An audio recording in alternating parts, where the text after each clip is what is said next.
చూశాను. ఇది మన పూర్వీకులు సంపాదించిన ఆస్తి. దీని మీద మీకెంత హక్కు ఉందో నాకు అంత హక్కు ఉంది. మీకు అడగడం చేత కాకపోతే ఊరుకోండి. అలా అనద్దురా, దేవుడికి ఇచ్చిన మాట తప్పినట్టు అవుతాయి. అయ్యో, మీ దేవుని కాస్త పక్కన పెట్టండి. ఎప్పుడు చూసిన దేవుడు దేవుడు ఎక్కడున్నాడు?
ప్రస్తుతానికి నేను అడగటానికి ఏమీ లేదు. నాకుంది. ఈ ఆస్తి, భూమి, ఇవేవి కూడా ఈ ఊరు వాళ్ళవి కావు. ఊరు కూడా మాట్లాడుకో. సరే, మీరు కూడా కాదు, నాది. దీన్ని నువ్వు నాకు తిరిగి ఇచ్చేయాలి. ಬಹಳ ಒಳ್ಳೆ ಪ್ರಾರ್ಥನೆ ಗೊತ್ತಿದ್ದಾರೆ.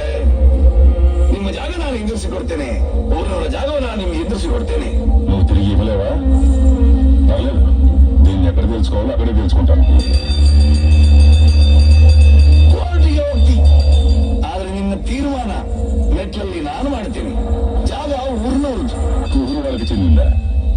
ఇది దేవుడు మాట్లాడుతున్నాడా, దేవుడు నర్తకుడు మాట్లాడుతున్నాడా?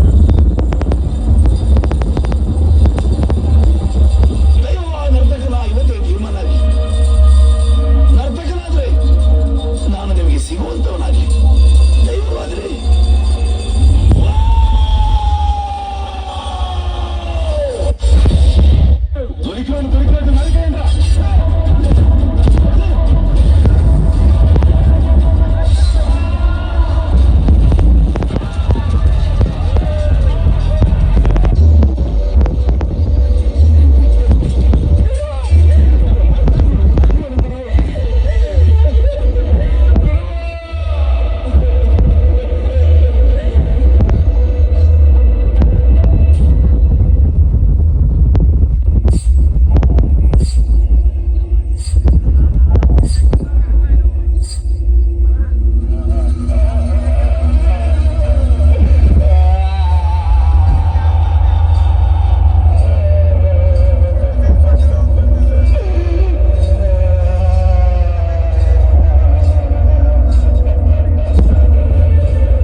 Thank you so much boys.